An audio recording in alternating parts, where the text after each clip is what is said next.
और आज ये मेरा परम सौभाग्य है कि आज मार्गशीर्ष शुक्ल एकादशी और गीता जयंती का ये पावन पर्व है। आज इस अवसर पर हमारे इस कुरुक्षेत्र की केशव पार्क में 21,000 बच्चे यहाँ उपस्थित हैं और इसके साथ ही पूरे हरियाणा प्रदेश में हमारे बच्चे इस वैश्विक गीता पाठ के साथ वो जुड़े हुए हैं और पूरे दुनिया भर में लाखों लोग आज इस गीता पाठ में जुड़े हुए हैं। मैं इस भगवान श्री कृष्ण की भूमि, जिस भूमि से स्वयं भगवान श्री कृष्ण जी ने सर्व मानव जाति के लिए गीता का संदेश दिया, आज यहां से जो 1 मिनट एक साथ गीता पाठ आज इसका उच्चारण हुआ है, आज पूरे ब्रह्मांड में आज इसकी गूंज इस कुरुक्षेत्र की पवित्र भूमि से गई है। मैं सभी का जो इस कार्यक्रम में जुड़े हुए हैं उनका बहुत बहुत हार्दिक स्वागत और दिल से धन्यवाद करता हूं। मैं जन जन के इस पर्व को हार्दिक बधाई और शुभकामनाएं भी सभी को देता हूं और साथ ही मैं भगवान श्री कृष्ण से ये प्रार्थना भी करता हूं कि वे आपके जीवन को ज्ञान के आलोक से आलोकित करें। मैं भगवान श्री कृष्ण से ये प्रार्थना करता हूं। प्यारे बच्चों, इस पावन दिवस पर आज से 5163 वर्ष पहले भगवान श्री कृष्ण जी ने अपने मुखारबिंद से श्रीमद् भागवत गीता का इसी पवित्र भूमि से उद्घोष किया था। आज फिर हमारे लिए ये गर्व की बात है कि आज इस कुरुक्षेत्र के पवित्र भूमि से 21,000 विद्यार्थियों द्वारा अष्टदशी श्लोकों के जाप से ये आकाश ये गूंज उठा है। ये मेरे लिए बहुत ही गर्व की बात है कि आज भारत के विभिन्न क्षेत्रों के अलावा अनेक देशों के भी एक साथ इन श्लोकों के गूंज में शामिल हुए हैं। प्यारे बच्चों, मैं आप सभी को इस वैश्विक गीता पाठ का भाग बनने पर आप सबको हार्दिक बधाई और शुभकामनाएं भी देता हूं। इस गीता पाठ के न केवल धार्मिक बल्कि वैज्ञानिक अर्थ भी हैं, जिन पर 18 अध्यायों का पाठ यहाँ किया गया है। अभी हम सब उसके साक्षी बने हैं। वह अपने आप में एक प्रार्थना भी है, गीत है, ये श्लोक है और शांति का ये आह्वान भी है। विज्ञान भी यह मानता है कि गीता वेदों और उपनिषदों में मंत्रों व श्लोकों के उच्चारण से जो तरंगे पैदा होती हैं, उनमें उनसे प्राणी को एक नई ऊर्जा उनको मिलती है। मन और मस्तिष्क को सुकून मिलता है, विचारों में नैतिकता आती है। प्यारे बच्चों, हम सब जानते हैं कि हमारे कर्म योगी प्रधानमंत्री आदरणीय नरेंद्र मोदी जी की ही ये प्रेरणा से हम गीता जयंती समारोह को अंतर्राष्ट्रीय स्तर पर आज मना रहे हैं। हम सब जानते हैं वर्ष 2014 में उन्होंने दिव्य श्रीमद् भागवत गीता को अंतर्राष्ट्रीय मंच पर ले जाने की पहल देश के यशस्वी प्रधानमंत्री आदरणीय नरेंद्र मोदी जी ने की थी।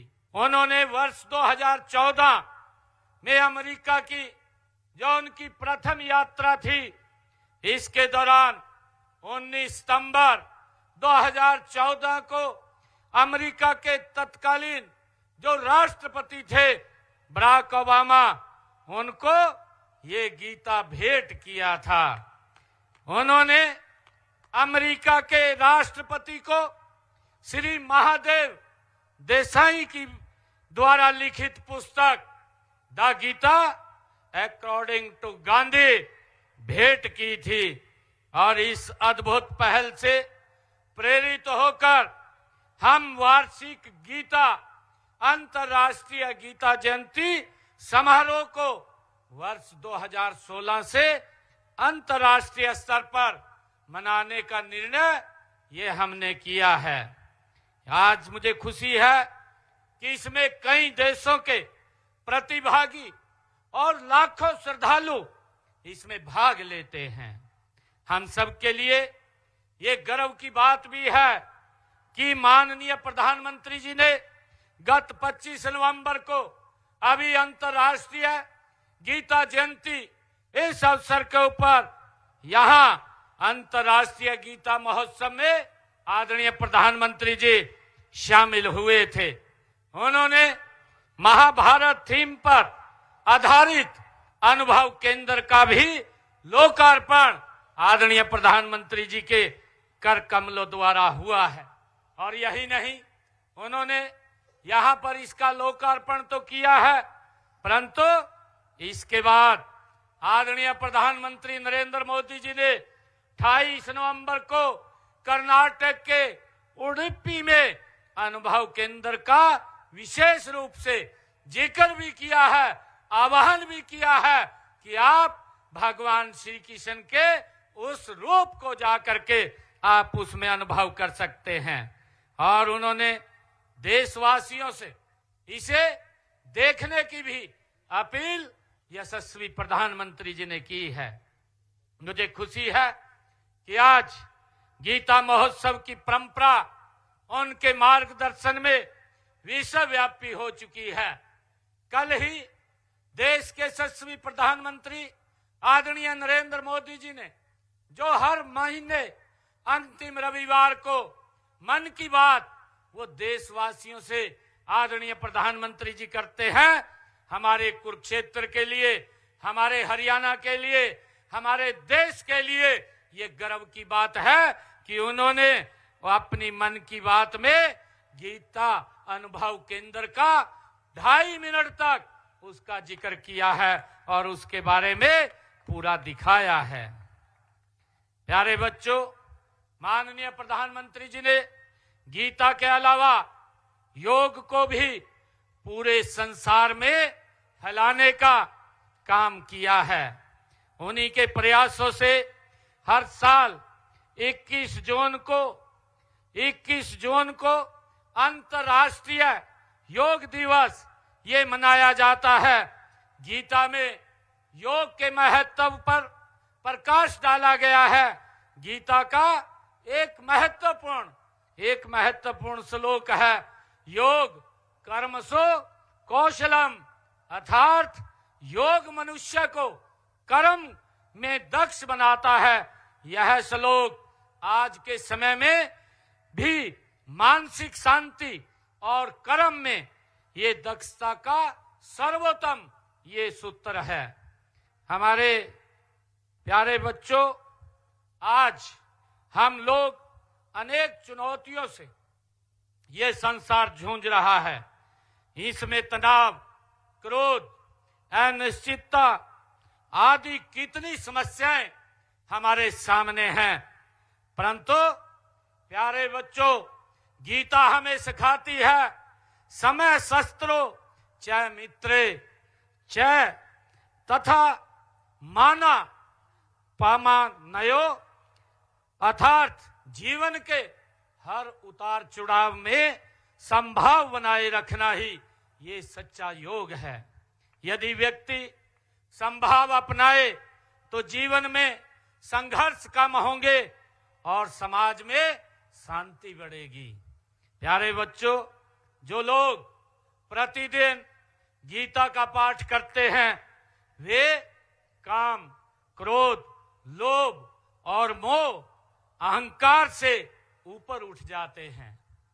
प्यारे बच्चों, सभी विद्वान मानते हैं कि गीता का प्रत्येक श्लोक ज्ञान का दीप है, प्रत्येक अध्याय जीवन का मार्गदर्शक है, प्रत्येक उपदेश आत्मा की उन्नति का ये पथ है।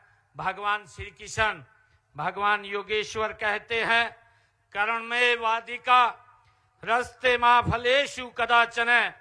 अर्थात भगवान श्री कृष्ण ने कहा, मनुष्य का अधिकार केवल कर्म के ऊपर है, फल पर नहीं है।